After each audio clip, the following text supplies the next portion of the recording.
প্রত্যেকটা ক্ষেত্রে একই রকম প্রত্যুত্তর দেওয়ার সময় হয়ে গেছে।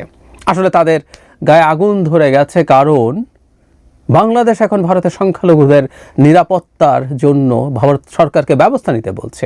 দীর্ঘদিন থেকে তারা বাংলাদেশে বলতো, এখন বাংলাদেশ বলছে এটা তাদের গায়ে লাগছে। না হয় এমন হাস্যকর কথা তারা তাদের ব্রিফিংয়ে বলছে যেটা অবিশ্বাস্য ঘটনা কি ঘটেছে সেই জায়গায় আসবো। আগে ব্রিফিংটা নিয়ে একটু কথা বলি। সেটা হচ্ছে দিনাজপুরের বিরল উপজেলার হিন্দু নেতা শ্রী ভবেশ চন্দ্র রায় হত্যার ঘটনায় নিন্দা জানিয়েছেন ভারতের পররাষ্ট্র মন্ত্রণালয়ের যিনি মুখপাত্র, তিনি লিখছেন, আমরা শ্রী ভবেশ চন্দ্র রায়ের অপহরণ ও নির্মম হত্যাকাণ্ডে গভীরভাবে মর্মাহত।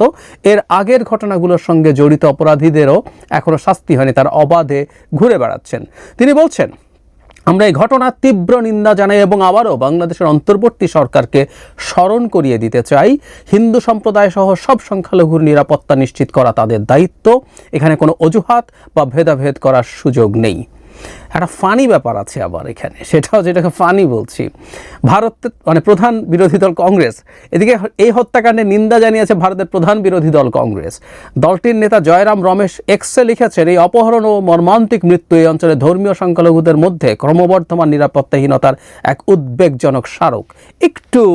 একটু ব্যাপার আছে, এই অঞ্চল বলছে, তাতে একভাবে ভারতকেও ইনক্লুড করা হয়, কিন্তু এই ঘটনায় কংগ্রেসও নিন্দা জানাচ্ছে। মানে এই কথাটা অনেক বলা হয় যে হিন্দুত্ববাদ কেউ যদি কিনতে চায় সেটা বিজেপি থেকেই কিনবে, ওইটাই সবচেয়ে বড় স্টোর। কংগ্রেসের মুদি দোকান থেকে কেউ হিন্দুত্ববাদ কিনতে যাবে না। কিন্তু দেশে দেশে এই ঘটনা ঘটে, আইডেন্টিটি পলিটিক্স যে দেশগুলোতে মাথাচাড়া দেয়, কেউ কিছুটা সফট আইডেন্টিটি পলিটিক্স করার চেষ্টা করে। যেমন ভারতে হিন্দুত্ববাদের উত্থান হচ্ছে, সো কংগ্রেসকেও কিছুটা হিন্দুত্ববাদী ভাব দেখাতে হয়। দ্যাট ইজ দ্য রিস্ক, কিন্তু এতে লাভ হয় না, কিন্তু তারা এই ভুল পথে হাঁটছে। আসলে ঘটনা কি হয়েছে বিস্তারিত একটা রিপোর্ট সমকাল করেছে। সেটা হচ্ছে এখানে যে ভদ্রলোকের কথা বলা হচ্ছে, তিনি তার পরিচিত মানুষজনের সাথে মোটরসাইকেলে করে গেছেন। তারপরে 10টার দিকে মহলফলে পরিবারকে জানানো হয়েছে পান বিড়ি খাওয়ার পর তিনি অসুস্থ হয়ে পড়েছেন, তাকে ভ্যানে করে পাঠানো হয়েছে। তিনি পরে আমরা এই রিপোর্ট বিস্তারিত আমি আর পড়ছি না, এখানে জানানো হয় যে তিনি মাদকাসক্তও ছিলেন। ইন্টারেস্টিং ব্যাপার হচ্ছে তার এই মৃত্যুকে হত্যা বলতে নারাজ, এই জায়গাটা খুব ইম্পর্টেন্ট। তার পরিবার রোববার তার শ্রাদ্ধ অনুষ্ঠান, এরপর মৃত্যুর ঘটনায় আইনি পদক্ষেপ গ্রহণ কিংবা অপমৃত্যু মামলা করার সিদ্ধান্ত নেবে বলে জানিয়েছে পরিবার। ভবেশের ছেলে স্বপন বলেন, বাবার মৃত্যু অস্বাভাবিক, তবে অসুস্থ হয়ে নাকি আঘাতের মাধ্যমে তিনি মারা গেছেন সেটা এখনও নিশ্চিত নয়। তার পরিচিত সান্ত্বনা রানী তার স্ত্রী, তিনি জানাচ্ছেন কয়েকজন তাকে নিয়ে গেছেন, রতনাতিক সহ 4 জন, তারাও বলতে পারছেন না। মানে তার পরিবার এটাকে হত্যা বলছেন না, তার পরিবার এটা অপমৃত্যু মামলাও করতে পারেন তারা এসব কিছু দেখাশোনার পর। এই হচ্ছে ঘটনা। আচ্ছা, আর আমি একটু সরিয়ে রাখি, ধরে নিলাম আলোচনার খাতিরে, তর্কের খাতিরে ভবেশ হত্যাকাণ্ডের শিকার হয়েছেন, তর্কের খাতিরে ধরে নিলাম। এখন বাংলাদেশে তো হত্যা ঘটে, এটা মুসলিম, বৌদ্ধ, খ্রিস্টান, হিন্দু সবাই হত্যাকাণ্ডের শিকার হন। খুব সহজ একটা পরিসংখ্যান হচ্ছে, এদেশে অ্যারাউন্ড 10% মানুষ যেহেতু হিন্দু, এই দেশে হত্যাকাণ্ডেরও 10% মানুষ হিন্দু হতে পারে। খুব সহজ অঙ্ক, জটিলতার কিছু নাই। এবং নানা কারণে হতে পারে, খুব নানা কারণে। এটা কারোর সাথে পূর্ব শত্রুতা হতে পারে, কারোর সম্পদের ব্যাপার হতে পারে। অসংখ্য মুসলমান মানুষ হত্যাকাণ্ডের শিকার হচ্ছে মুসলিমদের হাতে। এটাকে সাম্প্রদায়িক রং চড়ানো হলো। ভারত এখন প্রতিটা হিন্দুর হত্যা নিয়ে এই কাজ করবে কিনা আসলে জানি না।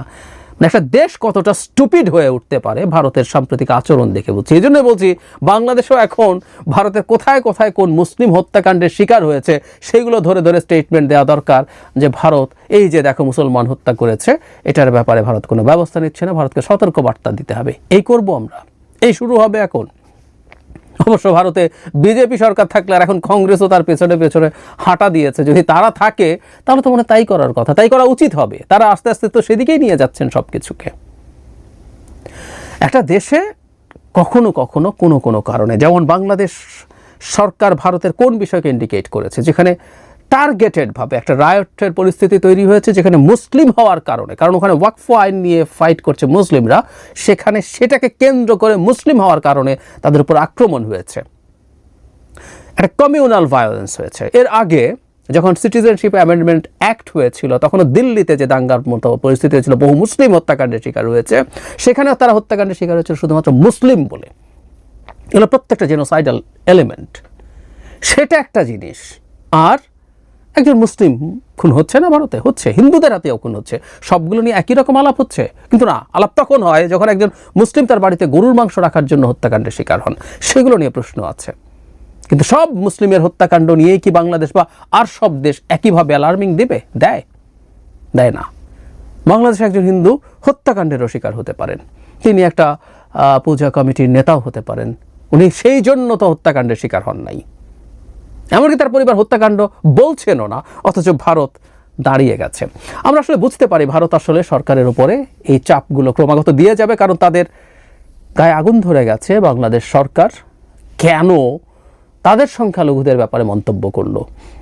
একটা কথা বলে রাখা ভালো, এসব প্রতিক্রিয়ার মাধ্যমে ভারত এই বার্তা আসলে আমাদেরকে দিয়ে দিল, আমাদেরকে এই জিনিসটা কন্টিনিউ করতে হবে। তবে আমরা ভারতের মতো এত স্টুপিড নই, আশা করি ভারতের মতোই সাধারণ ধরনের হত্যাকাণ্ডগুলোকে ধরে ধরে বিবৃতি আমরা দেব না। তবে ভারতে যখন কমিউনাল কারণে, শুধুমাত্র মুসলিম হওয়ার কারণে, শুধুমাত্র খ্রিশ্চান হওয়ার কারণে, শুধুমাত্র দলিত হওয়ার কারণে কেউ হত্যাকাণ্ডের শিকার বা নির্যাতন নিপীড়নের শিকার হয়, সেটা নিয়ে আমাদের আসলে ক্রমাগত স্টেটমেন্ট দিয়ে যেতে হবে। আমরা দেব, এটা আমাদের অধিকার, এবং ভারতকে স্মরণ করিয়ে দেব, তোমার মুখে অন্তত সংখ্যালঘু নির্যাতন বা নিপীড়নের কথা মানায় না। রাষ্ট্রীয়ভাবে, দলগতভাবে সরকার এমন একটা স্টেট সেখানে তোমরা তৈরি করেছো যেখানে সিস্টেম্যাটিকলি তোমরা যে কোনো সংখ্যালঘুকে ধ্বংস করে ফেলতে চাও, জেনোসাইড করতে চাও। ভারতকে এটা ক্রমাগত স্মরণ করিয়ে দিতে হবে, কারণ না হয় তাদের এই ধরনের ফাজলাম, এটা স্রেফ ফাজলামও হয়েছে, এই ফাজলামও থামবে না।